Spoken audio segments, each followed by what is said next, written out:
it's not just listening to the river, it's feeling the river. And I'm not a scientist. I can't tell you the breakdown of how sound works, but I know it is waves, and you're feeling it as much as you're hearing it. Like, that is what you're experiencing. Is this physical presence entering into your body? So yeah, I just wanted to mark on that sensuality, and I view my role as a campaigner and this story of the River Bride as a way to encourage other people to notice what their relationship with the river is, or with the outside world.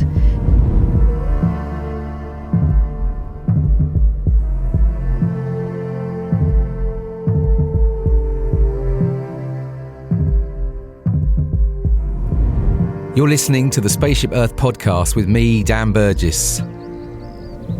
The story of Spaceship Earth is simple. We live on a life-giving rock called Earth, hurtling through space. Like a spaceship, we have a finite amount of supplies with an intelligent operating system called nature, which keeps everything replenished as long as we all respect it and participate wisely. In this podcast, I'm in conversation with folk involved in regenerating life, shifting consciousness and reimagining how we can live more beautifully and peacefully. I talk with artists, writers, activists, designers, adventurers, healers, farmers, creative mavericks, and more. Their stories invite us to participate in the co-creation of life-sustaining cultures, in service to life, becoming crew on Spaceship Earth. Greetings, dear Earthling. Welcome to the Spaceship Earth podcast. Thank you for tuning in. Much appreciated. This is Dan here, your host and guide.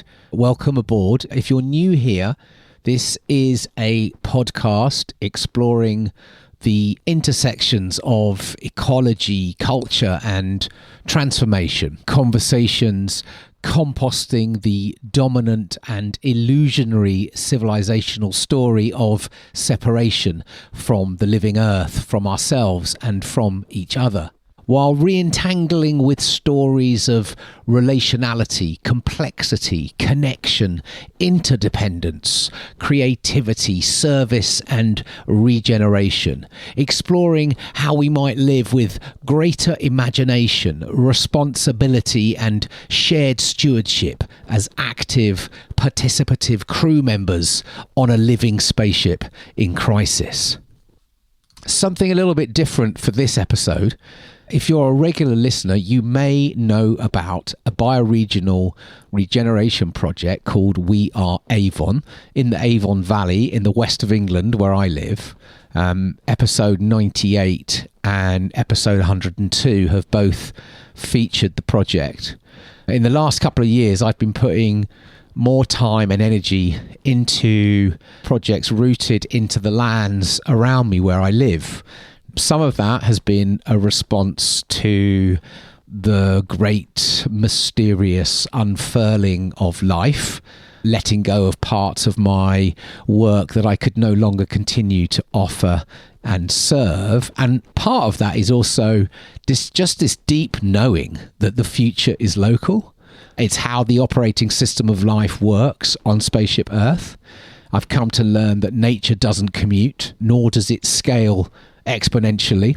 Life is inherently local, as our global civilization with its extractive foundations rooted in a living earth is really beginning to find out. Local participation is fundamental to weaving a regenerative universe, as Bucky Fuller once observed. Are Avon is a grassroots movement for bioregional regeneration rooted in the River Avon catchment. I'm currently one of the co-directors of this project, and our intention is to regenerate the valley from the river out, so to speak, weaving a culture of care that empowers communities, farmers, wider stakeholders in becoming active stewards of land and water water and participating in river guardianship at a bioregional scale.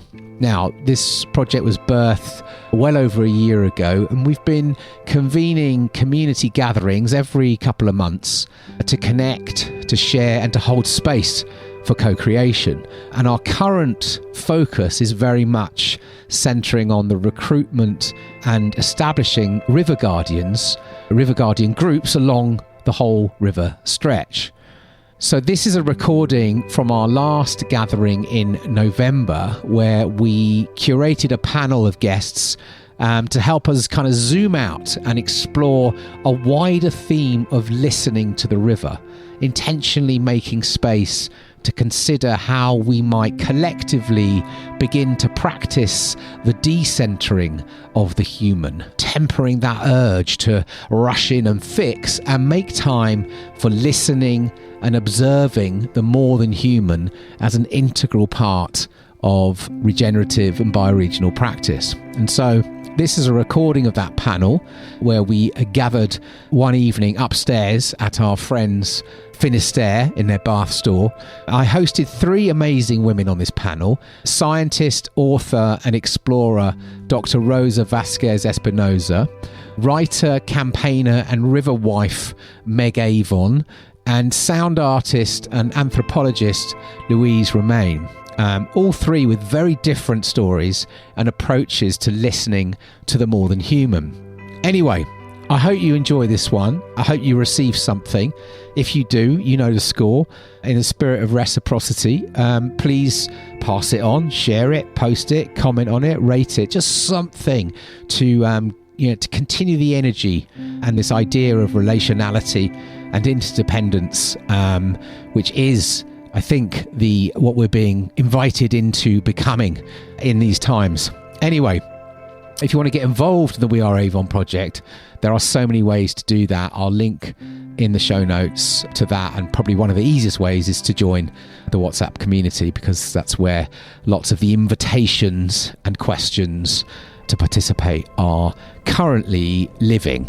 Right, let's cut to it. This is the Spaceship Earth podcast with a We Are Avon panel exploration, listening to the river. Enjoy.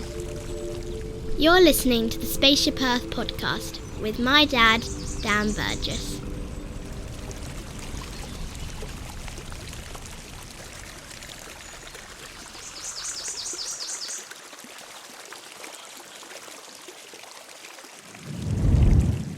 Before I bring our panel guests on, I think, what Hamish is speaking to, that the project it's got a bioregional mission, this term bioregionalism, as you keep hearing. And so we thought, a chance to sort of zoom out in this session today a little bit before we get into the sort of real detail of guardianship and what all the questions that people might have, and but just to zoom out, because it's really about sort of looking and listening and noticing very closely where we are, like where are we in this place that we're in, and it's from that kind of place where we start to regenerate, to bring life back to these places that we call home around this river. And I think there's a phrase that a lot of bioregions of, coming home to place is a nice kind of expression. And I just thought, there's a new magazine that's just come out called Meander, and it's focused on bioregionalism. And there's a little bit of writing, just a short piece written by a chap called Tijin Tijokla. And I've been following him on LinkedIn. He's a very smart, generous man who's doing a lot of work around what does it mean to live regeneratively, and he's just written this piece on bioregion. I thought I'd just share it because I think it sort of teases up for the conversation that we're going to have about listening.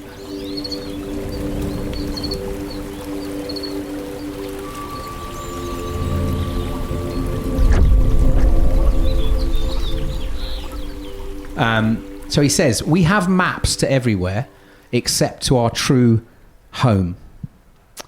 The bioregion is where bio and region, life and place, come home to each other, like a river meeting the sea. A bioregion is a container of life, not imprisoned by political lines, drawn in distant rooms, by hands that never touch the soil, by ears that never listen to the wind, by tongues that never tasted the watershed. A bioregion is a country of nature, shaped by life itself, through porous layers of geology, hydrology, ecology and culture, a living fabric of rocks, water, roots and language. Life does not travel in straight lines or linear paths. It spirals, meanders, branches, decays and returns. A bioregion is a living cell in the body of the earth. Its boundaries are not walls of separation, but permeable membranes that breathe. A bioregion is bound by threads of belonging, connected through a story of place, etched in the bedrock of deep time. In the ocean of separation, a bioregion is an island of coherence, dissolving the story that separates me from you, us from them, here from there. We have forgotten how to inhabit fully this geographical body, this terrain of consciousness, this cradle that has always held us. Bioregioning is a warm remembrance of weaving ourselves back into the fabric of the universe, of inhabiting places full of relationship, of committing back to life. In the sacred marriage of bio and region, of life and place, we rediscover that home was never a noun to be conquered, but a verb to be lived. Bioregioning is not a destination, but a way of walking, not a thing to build, but a relationship to tend. Bioregioning is the practice of life coming home to place. It's beautiful, isn't it?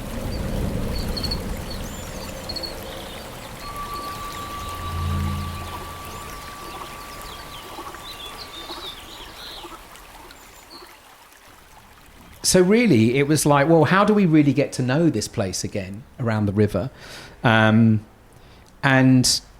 you know, much of the sort of issues we're working with is, you know, some people call it we're living in the age of consequence. You know, it's consequences of seeing the greater natural world as separate from the human world. And a lot of that is about relationship. It's about how we relate to the living world. So perhaps the challenge or the invitation is relational.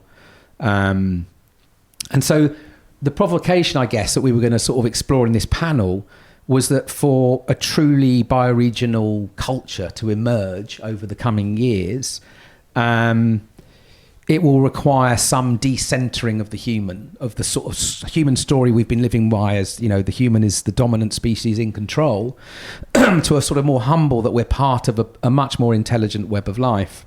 So there's a willingness of letting go of some of that human supremacy and beginning to sort of open up to this wider intelligence of the landscapes that we live within, and in this case, particularly the river. And so, therefore, to shift to that kind of way of seeing requires practices of listening, noticing, observing, sensing that there is this more than human world that we are part of, and how can we move then into kinship, into relationship with this living world, and that has to exist alongside that quite dominant urge that I think we have in our modern human thing, which is to fix, is to sort things out. We're going to go and fix this river.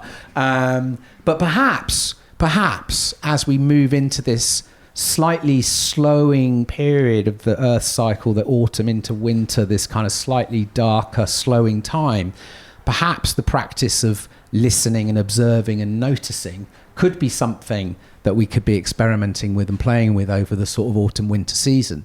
So that's really what we wanted to put into the room tonight, is that, you know, alongside that, the desire to solve and to get that river health back, how can we become guardians of the river through the practice of listening and observing and noticing.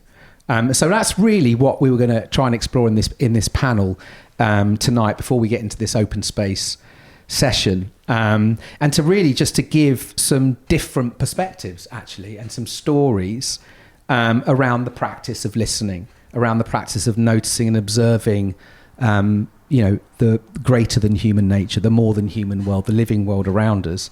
And so we've invited three amazing women. There's a lot of amazing women doing amazing things for this earth right now. And to come and really just, to explore this together. So we've got Dr. Rosa Vasquez Espinosa. I met Rosa, actually. Rosa has just moved to Bath quite recently, which is brilliant. But as you can tell, actually, she's a scientist, explorer, author of an amazing book over there, actually, The Spirit of the Rainforest.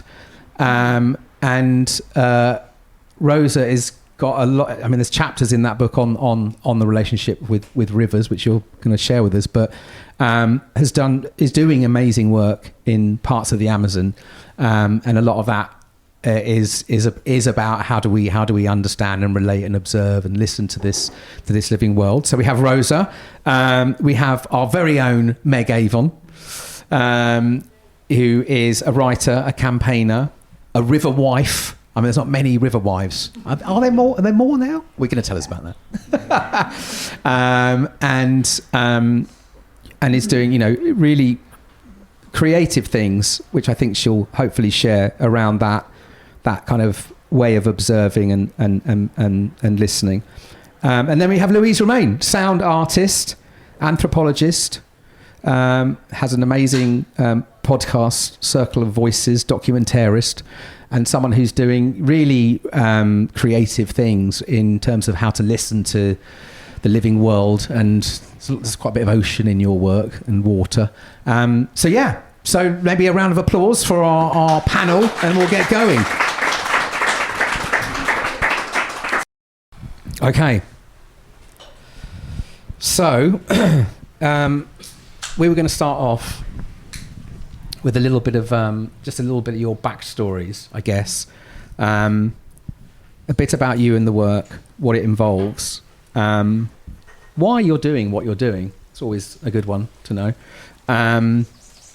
Your relationship with rivers, and why this idea of listening to rivers, listening to land, listening to the more than human feels important, in your opinion, right now. So we could do this in a popcorn style, or I can command and control. What would you prefer?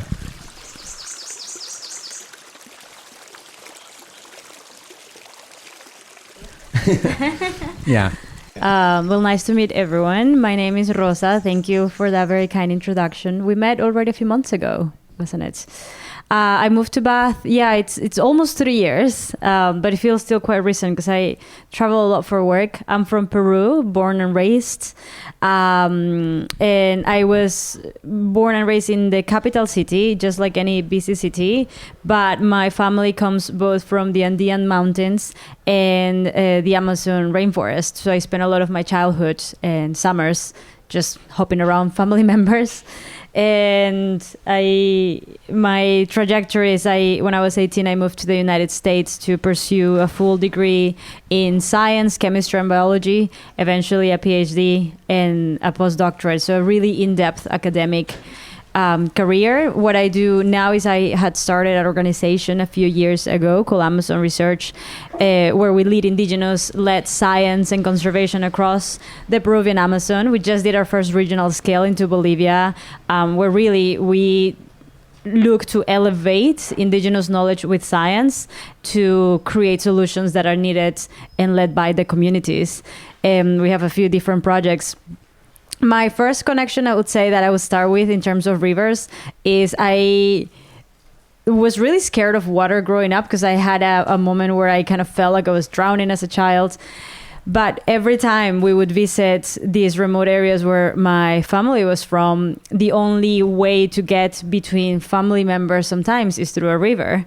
And it became a very playful experience, just getting on a small traditional wooden boat with our family members and going around the Amazon River, not realizing how lucky I was to have such a deeply rooted indigenous upbringing and getting to enjoy all the life that comes along with a river, which is the incredible native fruits, the fish, piranhas, the animals, of course, that come and drink from the river. Really, without the water, there's just no life around.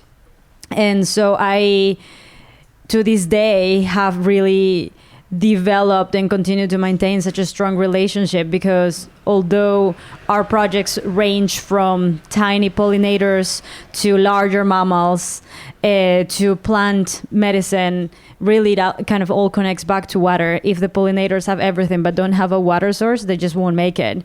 If we want to even identify where some of the endangered wildlife is, we actually need to go to the water sources where they're coming to quench their thirst. The same for plant medicines. The Amazon is suffering so deeply with droughts, and I think we're feeling it everywhere. And of course, that is leading to a lot of plants having just a hard time to even grow. And water ends up being the solution, and the different methods we're doing to that. I care because I was born with such a deeply connection to nature, and I descend from semi-nomad people that lived based on the rainforest and based on what they had. If the rainforest is not healthy, they are not healthy. If they are not healthy, the rainforest isn't either. And I think that really translates across the world, and it's a concept that we have just forgotten. And I'm just really excited to help translate more lessons between countries by virtue now that, of course, I have part of my life here. And yeah, excited to learn from you guys too.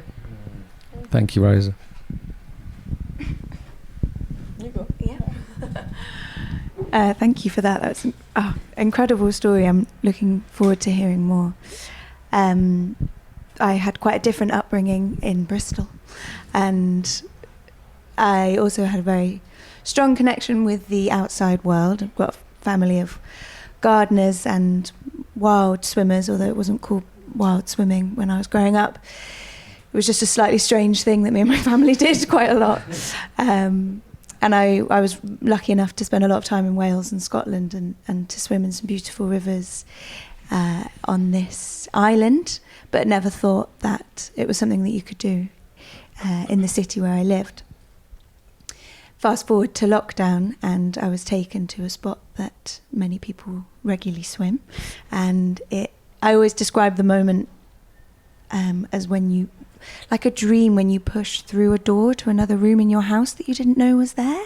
That was what discovering that section of the river was like, and seeing all these people loving and enjoying and being in the water and playing, because I was a youth and play worker for about 10 years, and I love how the river is a space where adults play. I've always wanted to be a writer, and I was at a transitional stage in my life when I had to leave the playground and leave all of the young people and the families I was working with. And I guess I'm quite sensitive to people who need help or need change or a shift in their lives. And I think that's why I was quite a good youth and play worker. And it kind of translated really well into campaigning for river health, because there's, and we'll go into this more, this kind of hearing this need of the river that is so loved but is really struggling. And I could kind of channel my writing, my skills with working with the community, with bringing people together through celebration and events and joy and union, and make a career out of being a river campaigner, which is what's starting to happen now. And, finding Hamish and We Are Avon, and all this work that was going on further upstream out of Bristol, bringing together this whole bioregion, this whole bioregional approach, because I definitely have been going at it from this quirky, artistic Bristolian angle, which is how can we be outrageous but make it kind of beautiful and strange. And Bristol's known well around the world for art and protest, through street art and Banksy and pulling down statues and things like that. And I've always been part of those protests, but have burnt out from them. So I want to be involved in something that feels sustainable on a personal level, but also has potential politically to grow in strength at the right pace. And the river is such a good teacher for that, of busting through walls and working through boulders and bringing in nutrients. And, despite all of the struggles the river is facing, the river is still such a good example of perseverance. So it's huge inspiration to me. And for those of you who don't know, part of the protest for me how it started for me was marrying the river as a political act. And it was just a way to kind of get a bit of press attention to what was already happening, other campaigners that were, working really hard in more conventional ways. But I was like, let's have a big party, let's bring everyone together. Where do people feel moved, but in a happy, joyful way? And weddings was the response that came from somewhere. I still don't know when the idea first came into my mind, and that's why I like to say I feel like the river asked me to marry them. But it's an open relationship, very loving, very strong, strange, spiritual journey, this married life. Don't know if we've got any married people in the room, but it's a very weird concept. But it's a story that has reach and meaning, and I think that is because it is marrying two communities together in front of witnesses in a ceremony that goes back through all of human history, I'm assuming, and across the world. Like, there is a reason it has such potency. And I had never been to a wedding before, so it was quite naive of me to think it would just be a fun thing to do on that day. Because I'm still talking about it pretty much every day of my life, and it's been nearly 3 years now, so I'll leave it there for now. Thanks, Meg.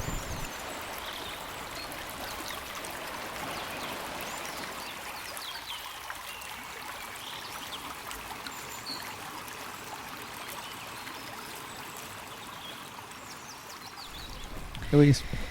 Sweet. Well, what a joy to hear you both. Thanks again for the invitation.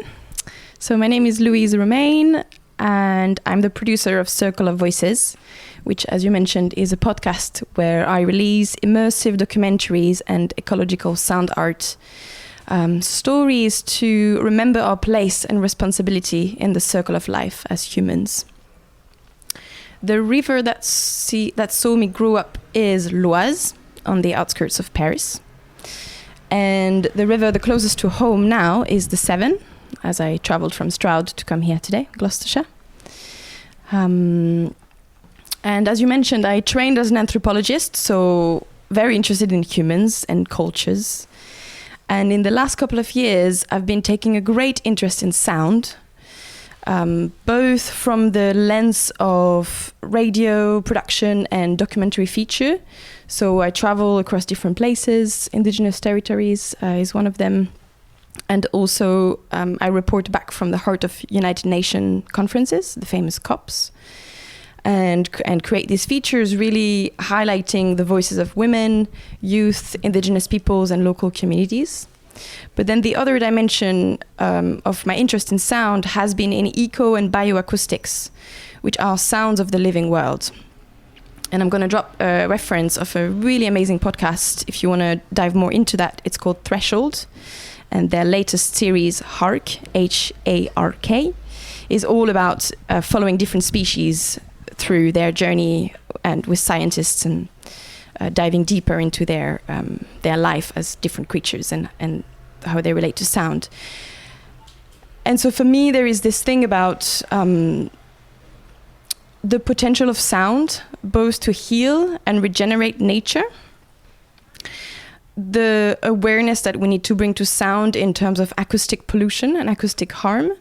And there is a really exciting coalition that launched at the UN Ocean Conference this summer called the High Ambition Coalition for a Quiet Ocean. That was started by the government of Canada and Panama, if I'm not mistaken. So there is increased awareness around anthropogenic sound made by humans and all our machines.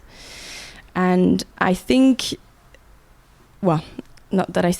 water is a great transmitter of sound. Sound travels 5 times faster in water than in air.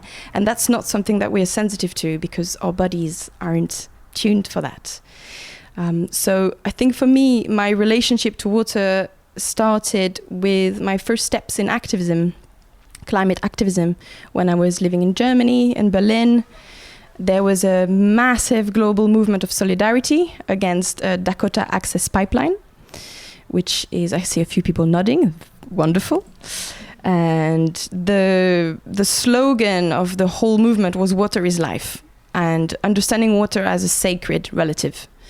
And for me, this was kind of like making my baby step as a white European, not having any religious or spiritual understanding of life and the living world, and coming into this like following the footsteps of indigenous peoples and traditional knowledge holders, and how they've really been guiding the way for so many of us to follow suit.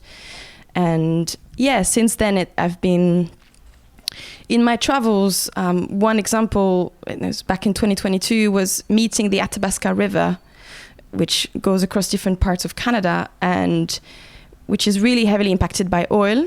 The Athabasca tar sands is a site that you can actually see from space, really big oil tar sands. And I was really curious about, like, how do I grow a listening ear to something that is just so not part of my culture, that I was never taught how to listen or how to even understand. And yeah, there was like, I think what's drawing me to rivers and to water is that curiosity, and trying to stay with that curiosity and care, and then see where that leads me. Amazing.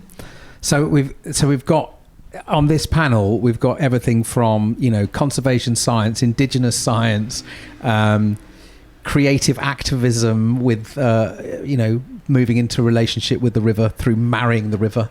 We've got sound design and sound artistry and capturing. I guess the invitation to all of you is, in as we go into some of these specific questions around listening to the living world, is maybe just notice what speaks to you, because hopefully here we're sort of opening up the sort of, and there'll be many more ways of beginning to engage in listening, noticing, observing, and finding our place, I guess, in helping regenerate the river and becoming guardians of these lands. And so, yeah, hopefully there's a whole mashup of insights that will emerge in the next 30 minutes. So what I was hoping you could all do is share a kind of quite a specific story or learning, if you like, about how, moving into this practice of listening, noticing, observing the living world, the more than human world, as a core practice, how that has impacted positively a landscape, a river, a species, a community project that you've been involved with. And it could be a river, it could be anything, any other ecosystem, but just really to bring some sort of, to bring some story to this, to really bring it to life. So again, on the popcorn style, whoever wants to pop. Well, I guess the personal story I wanted to share was how I communicate with the river. There's three things I wanted to talk about. The first is whenever I go for a swim, I hum to the water, just to kind of let the river know that I'm there, particularly if it's clean enough to put my head under. And I really like to imagine those sound waves going out into the ripples. I remember swimming in cenote in Mexico, where all the rivers are underground, and it's a bizarre experience, but I felt like I was in the kind of mouth space to the underworld. And you can kind of just imagine this small hum getting bigger or stirring something deeper in the dark. And I'm a poet, so I love that kind of imagery. I also think swimming with the river is such a sensual experience. And, when you're neck deep in the water and pushing through, the surface is hitting just this soft part, the most tender and sensitive part of our bodies really is where our pulse is in our necks, and just underneath our ears, which are full of all the tiniest bones in our body. Like, there's such a intricate and complex and special space that you're connecting with here. And you can hear the water. And I guess I wanted to say it's not just listening to the river. It's feeling the river. And I'm not a scientist. I can't tell you the breakdown of how sound works, but I know it is waves, and you're feeling it as much as you're hearing it. Like that is what you're experiencing. Is this physical presence entering into your body? So yeah, I just wanted to mark on that sensuality, and I view my role as a campaigner and this story of the River Bride as a way to encourage other people to notice what their relationship with the river is, or with the outside world. And part of what we're really, really struggling with here in the UK is lack of access. And, it's what the line is, there's less than 3% of riverbanks that the public can freely access. So it's really hard to build relationship with something that you cannot know or see or feel. But rather than thinking what we don't have, I think it's really helpful to look at what we do have. And what we do have is a want to connect always, however we can, and to communicate however we can. And I've had some really strange moments where I've just really wanted to ask the river for help. And I've done that in slow time, I've said, I've put that out into the world or into the river when I go for a swim. I'd like to make this my career, but it needs to be financially viable. Can I have a job, please? And it's happened. I've asked the river, I'd like to be a writer and a creative, and recognised for my creative talent, and then that started to happen. So, these questions I put out in ripples into the river do feel like they come back. But then sometimes I need a more immediate answer, which is hard with the ancient entity. Just those, when you need to just have a chat with your partner who knows you and who knows where you're trying to go to. So one example is when I was asked to go on morning television in my wedding dress, and they were very sure that I needed to be in the wedding dress. It was kind of make or break. And at this point, I've done being a bride. I wanted to be a wife, and I wanted to be respected in my role. And not just be potentially ripped to shreds on live TV as a woman who's mad enough to marry a river, dressed up in a wedding dress. And I didn't know who to go to for advice, so I got a jar of river water and I put it on the breakfast table and I said, babe, is this helpful? Is this actually helpful? Because I can't tell if it will be helpful for me. Or you, and you don't really know what it's like to feel embarrassed or ashamed or to be ridiculed. What should I do? And the response I felt that I got back was, of course I know what it's like to have harmful, unconsentful action be thrust upon you, and to not feel respected as who you are. And I was like, yeah, fair enough. And you've been having that for a long time and to a much bigger degree than me. So I did it, and it was helpful. But that's how I am in conversation with the river. And that is what I'm viewing this relationship to be, is very mutually beneficial for us and for the communities that live along the river. Thank you, Meg. All right, I'm going to start with the second story I had in mind after you just said that. So there are many stories of origin in our planet about how different communities, and this is globally, how they describe how the world came to be. Some cultures have the Bible, some cultures, have just different narratives. And I'll share one particularly, and then I'll go into a few other stories. One of the largest indigenous groups across South America, across the Amazon, is called the Ashaninka. They are predominantly across Peru and Brazil.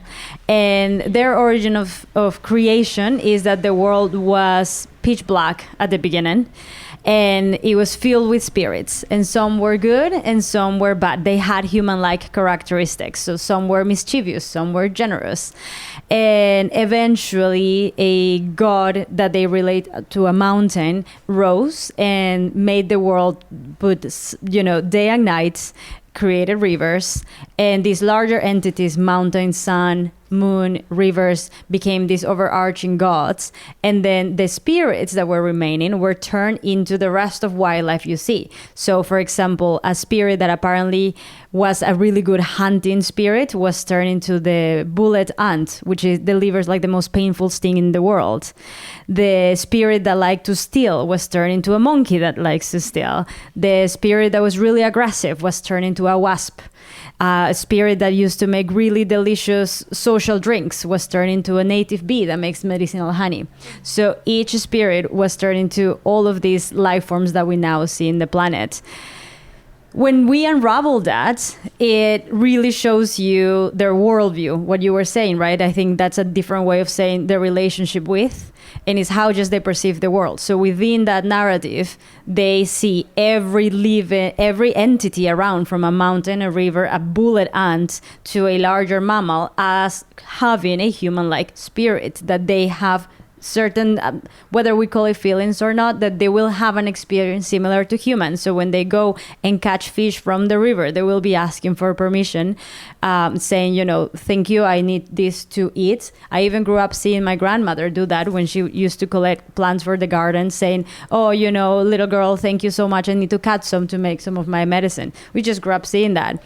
And I think that is what I relate to listening, because I think every single person on this planet has some sort of a narrative, whatever that is. That is a very, Pinterest type of narrative. But I think that is what the relationship means. And I think we have one as a single individual, and we have one as a community as well. So I'll transition into a few other stories. So with that in mind, I think as decision makers, whether it's as an individual, a city person, or even like a proper high-end national decision maker, I think we've forgotten to even ask that basic question. And a very clear example I saw just a few weeks ago, I went to the Bolivian Amazon for the first time. We're doing a regional scale with some of our work. And we went from La Paz, which is middle of the Andes, 12 hours in a bus across these serpentine roads that had a big, scary cliff next to it, all the way until the Bolivian jungle. We spent some time with different communities, and the last one we got to, who were the reason why we were there in the first place, it's a group of about 400 people that are led by 22 women. They are from the tribe Eseja. They only came into contact with the world in 1996, so really recent. It's a group I've actually interacted, that is the most recent contact. And they, we were spending some time and learned that for them, their worldview, their cosmovision really revolves around water, which we see some similarities across some other areas in Peru, that communities that only live right next to water, others, their cosmovision revolves around mountains and so forth. And they used to just keep walking nomadic style, sleep next to the river for some times until they get to fish and eat, and then just keep moving. Eventually, because the river was they were not able to get as much food as they would before, they eventually settled in a small space, but not enough for them to be able to get the food that they needed. And so the government, as a quick solution, said, okay, we're gonna give you a land, and gave them a land 2 hours away without any access to any river. Yes, it's helpful in a way, because hopefully they can go and grow crops and hunt and so forth. But it literally removing the central piece of their whole narrative as to how they see and make sense of the world. Something that would have been such a simple solution had they just taken the time to have a dialogue. What is your relationship with these elements? What is it, the central thing that you need? And there are many ways on how to take that into practicality. I've also been learning, I come from a very deep scientific background, and then over the last few years, just kind of understanding how to do all of this work better. Even simple things as workshops, and getting people to, paint, or even put names and words. It sounds simple, and I think perhaps I wouldn't have understood before the depth of that, but it really leads you to understand in those details, and how different would their life be now if their second land they get just is next to a river. Now they're literally eradicating part of their culture, so their new generations are just going to have a different relationship, And so when we talk about, you said bioregional, what comes to mind is the word bioculture, a biocultural heritage that was quote unquote coined by the United Nations over the last 10 years, but really it was coined with the idea of saying biodiversity cannot exist without culture. So it's giving that acknowledgement, because we typically dissociate it, right? This is biodiversity. I have my metrics, and these are the people that happen to live there. And unfortunately, as much as we like to systemize and categorize because it feels nice on our brains, just that's not the reality, especially in the spaces that contain the highest biodiversity, from oceans, rivers, rainforests. It just intertwined with the culture. If the people die and disappear, or the culture dies, part of the biodiversity will. And so that was a kind of a call from United Nations to at least start to acknowledge that. And I say quote unquote because that concept exists from traditional communities for centuries, right? So with that in mind, the story I was going to get to, I was doing an educational project with National Geographic a few years ago in the United States. And we were working with a classroom of students between 10 and 12 years old, for them to get to learn about how to explore like an explorer in the Amazon rainforest. But of course, we wanted to make it local, which is the most important thing. So we connected some of my work at that time. I was studying a boiling river in Peru, which we can get to later, connecting it to Yellowstone, which has boiling rivers near their territory. So we did a really cool project, how to look at this space through multiple lenses, from plants to fish to insects, geology, just very interdisciplinary. It was meant to be a 2-day experience. They get a really, lovely vision, and then that's it. Well, it turned out that it kind of started the question in the kids' head and the teachers as to, well, what is our relationship with these local spaces? We are seeing this work happen in the Amazon rainforest with the boiling river. They, of course, are close to Yellowstone, but it's not the closest river. And they realize that as a community of a school, they rely very closely to the Teton River, which was only 5 minutes away from their school. And so this is led by the kids. They, as a group, said, well, our school is literally revolving around the river. Same for our communities. Started to do a few walks and realized people were just putting a lot of trash into it. Fast forward, they had done this really cool podcast. This is 10 years old, yeah?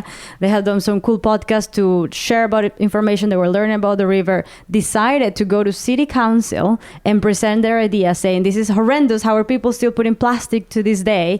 Got permission and funding to put signages along the river where people can go and scan a QR code and get information about the different lenses that they saw the river through.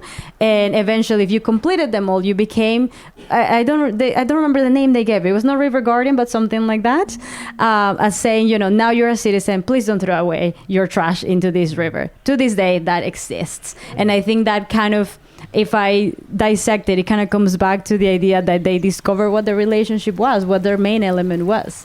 That's what I had to share. Thank you, Rosa.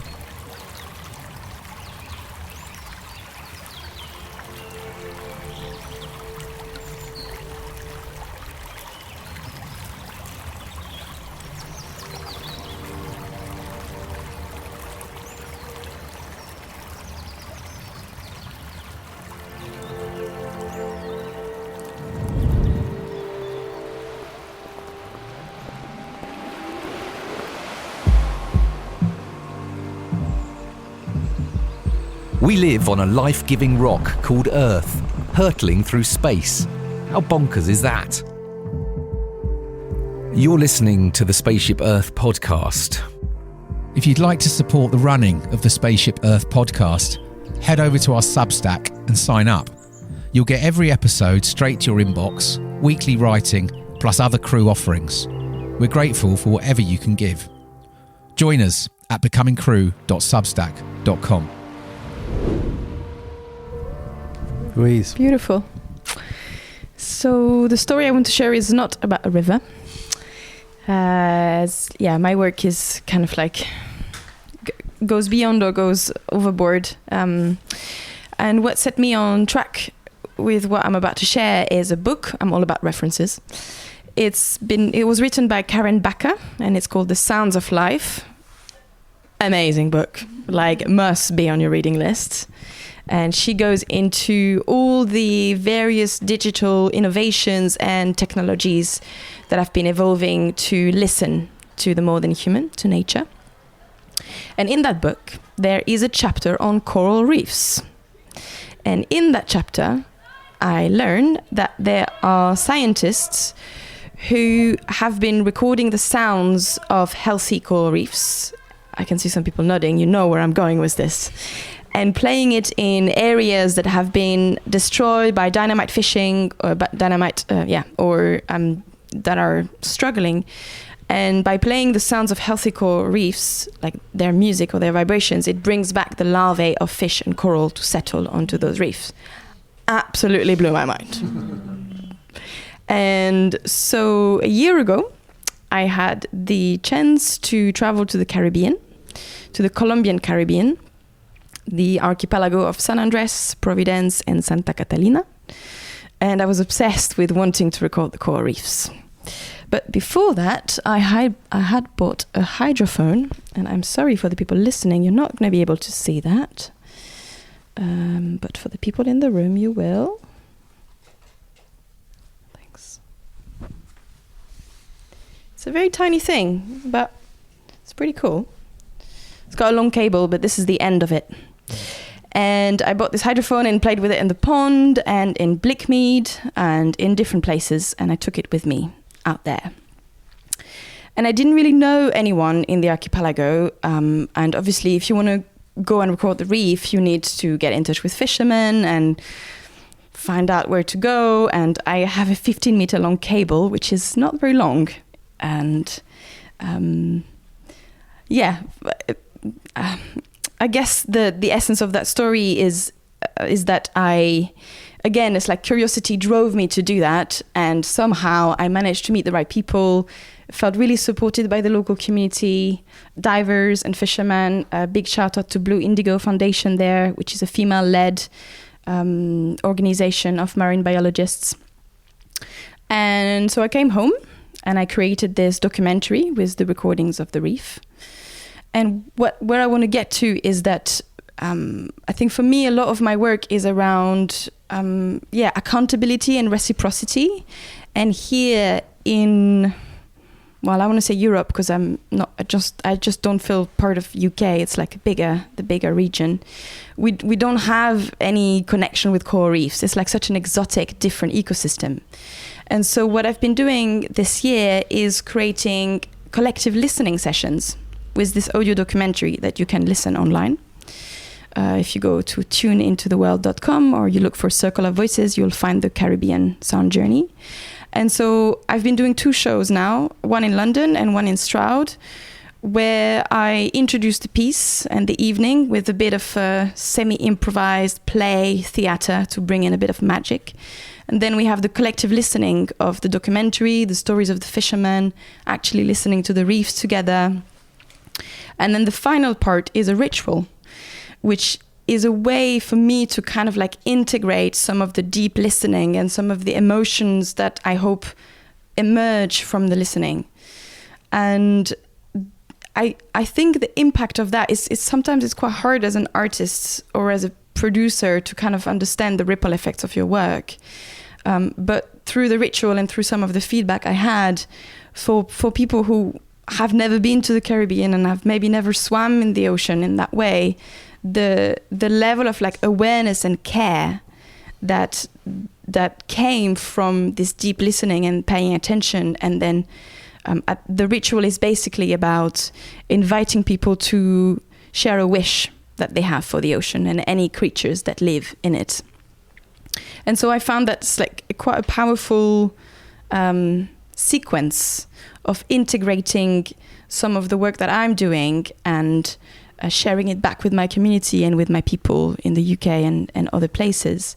And I love that at the end of the show, the recent one I did in Stroud, there is a couple of friends who were like, please give me the link to donate to the Blue Indigo Foundation. I really admire the work that the marine biologists are doing out there, and I want to support them. So there is something about creating these loops of solidarity, and I think listening is a way that can connect us across borders, across languages, across cultures, and especially when you listen to non-human sounds, there is something maybe a bit mysterious, something that you don't necessarily understand, but that's like the story I wanted to bring in. Beautiful. We could go all night with all of your collective stories, but we don't have time. It's making my mind pop. With in a year's time, I'm imagining local school kids have mapped the rivers and they're doing some creative ways of engaging people in guardianship. I'm imagining we could have a surge of people feeling their way into the waters and listening through their bodies, and there's got to be a kind of listening to the River Avon concert surely in about a year's time.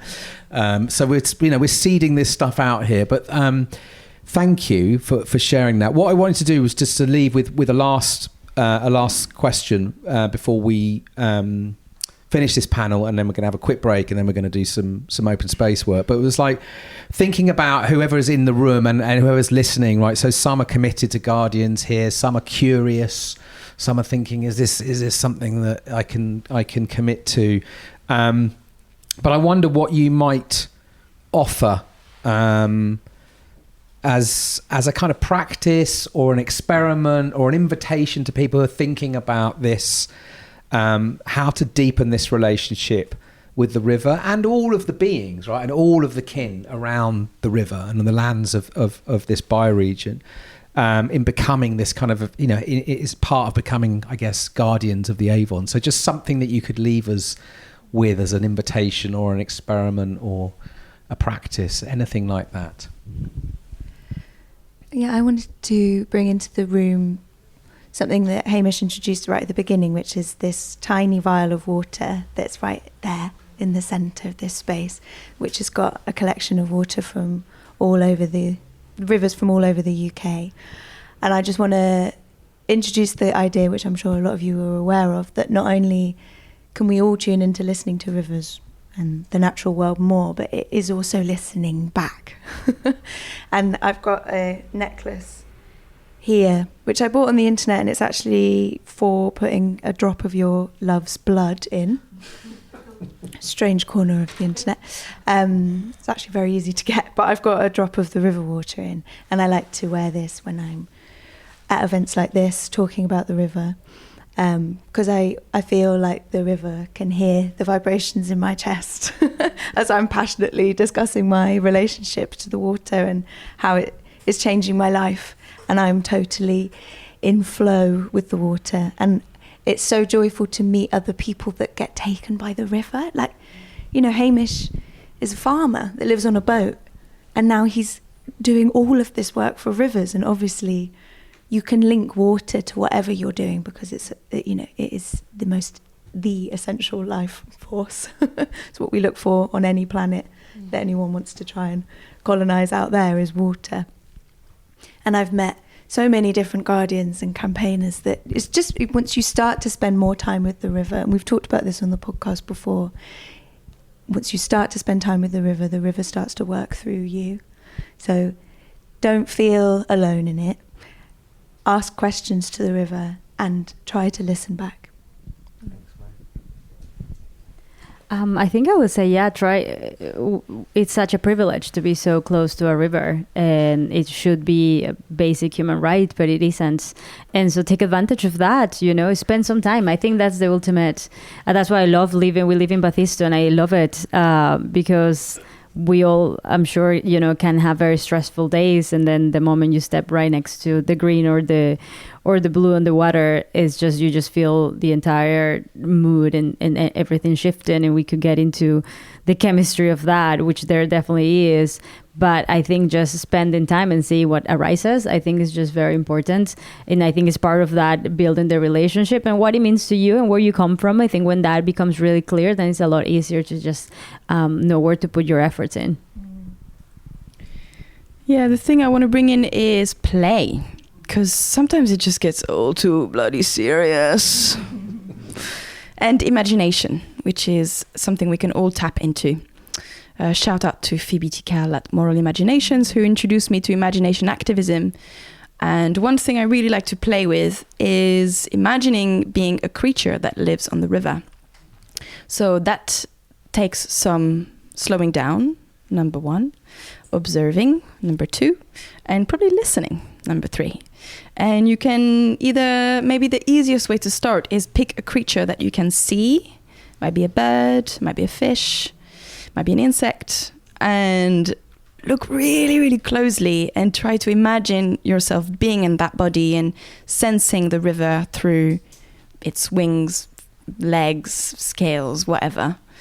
And then you can go beyond maybe to creatures that you can't see, but that you know live on the river, and really stretch that muscle of imagination. That's one thing I really want to bring. And then play, like go out there and throw some rocks in there, or like try to see what ripple movements you can create, and connect with your inner child that probably knows how to interact with the river in a way that we just put so many layers of like thinking and complexity, and we have to get it right as adults. And so making room for play and imagination. Amazing. Thank you, Louise. Rosa, Meg, Louise, thank you so much. Round of applause. Thank you.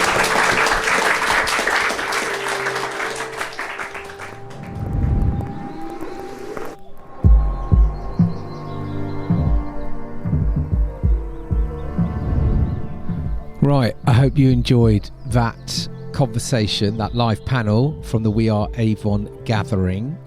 If you're interested in getting involved in the project, links are in the show notes. You'd be most welcome. If that spoke to you in any way, please let us know. Leave a comment, drop us a mail, pass it on to someone else who might appreciate it. It's all good in the spirit of reciprocity and all that. Right, I will do just one little announcement for a learning adventure that we are offering through our Action Learning Collective at Becoming Crew. This will be the 4th year.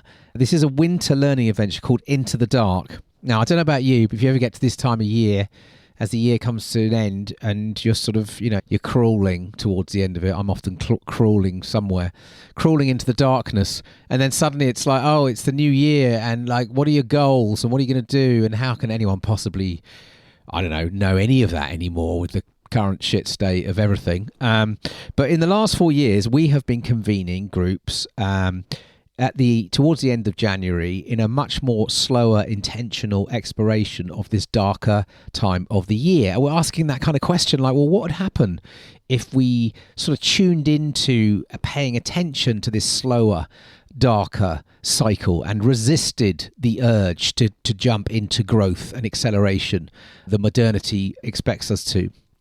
And maybe perhaps consider why every other species is somehow in a darker, stiller, slower time. Perhaps there's something we could learn from tuning into that. And what would it look like if we entered a container over 5 weeks, which allowed us to, in some ways, co-create our intentionality, our orientation for the year ahead, if you like, with not just our own separate selves, but by tuning into other intelligences, other ways of knowing, tuning into the landscapes around us, the more than human world, the ancestral intelligence, and the intelligence of being part of a community of fellow human inquirers. It's a really beautiful journey. It's the 4th year we're doing it. You can find all the details in the link below. If you've got questions, just reach out and get in touch. But registrations are open.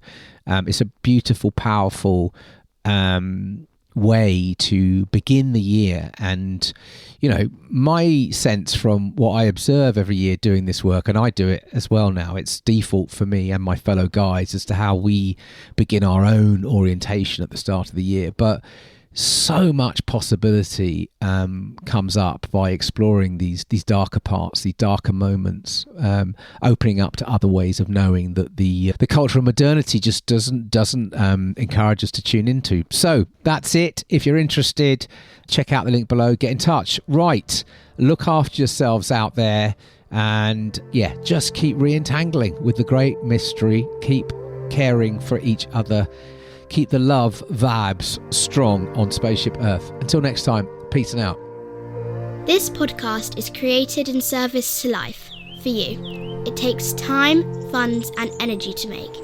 If you'd like to contribute to the running costs, you can donate the price of a cuppa or a pint. Find the link on our website. This podcast wouldn't exist without the following crew: Charlie Shred, Audio Jedi; Seaman Home Burgess, Engine Room; Willow Burgess, Jingles;